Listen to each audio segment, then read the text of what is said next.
நிதி பங்கீடு தொடர்பாக மத்திய அரசுக்கும் தமிழ்நாடு அரசுக்கும் இடையே மோதல் போக்கு நீடித்து வரக்கூடிய சூழ்நிலையில் சட்டப்பேரவையில் பேசிய நிதியமைச்சர் தங்கம் தென்னரசு மத்திய அரசுக்கு 10 கேள்விகளை முன்வைத்துள்ளார்.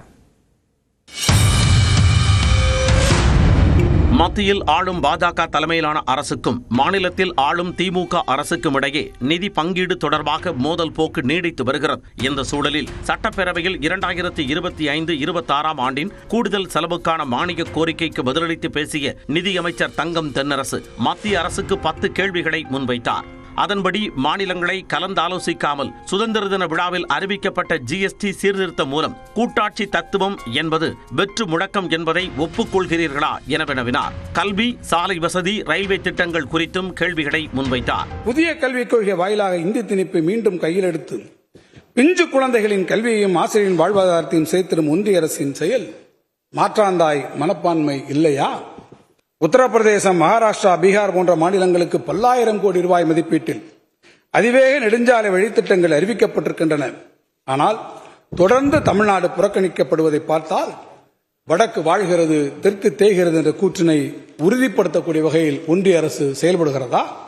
புதிய ரயில்வே திட்டங்களுக்கு நிதி ஒதுக்குவதில் தென்னக ரயில்வேக்கு மட்டும் ஏன் இந்த பாரபட்சம்?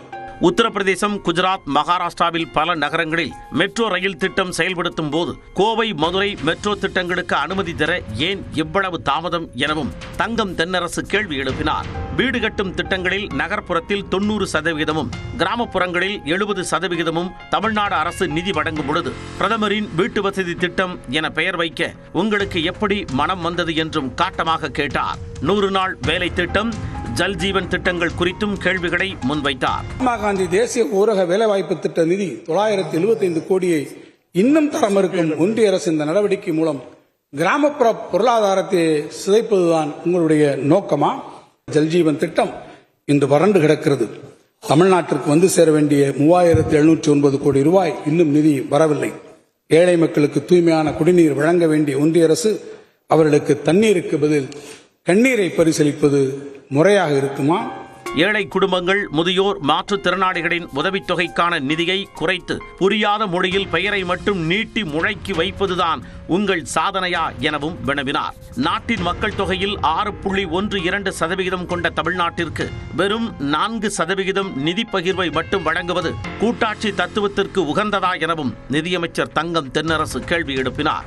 இதைத் தொடர்ந்து சட்டப்பேரவை வளாகத்தில் செய்தியாளர்களிடம் பேசிய பாஜக சட்டமன்ற உறுப்பினர் வானதி சீனிவாசன் நிதியமைச்சரின் கேள்விகளுக்கு பதிலளித்தார். ஜல்ஜீவன் திட்டத்தில் ஏகப்பட்ட முறைகேடுகள், இந்த முறைகேடுகள் இருக்கின்ற காரணத்தால இதை சரி பண்ணி சரியாக ஆய்விற்கு பின்பாக மத்திய அரசு நிதி கொடுக்க வேண்டும் என நினைக்கிறது. உத்தரப்பிரதேசம் ரொம்ப வருஷமா காங்கிரஸ் கவர்மெண்டோட அந்த ஆட்சியின் கீழையும் அதுக்கு பின்னால வந்த ஒரு சில கவர்மெண்டாலையும் கிட்டத்தட்ட 50 வருடங்கள் பின்தங்கிய மாநிலம்.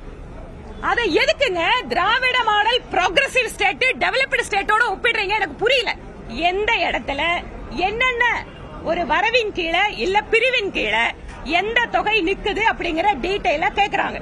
ஆனா அதை கொடுக்க மாட்டாங்க.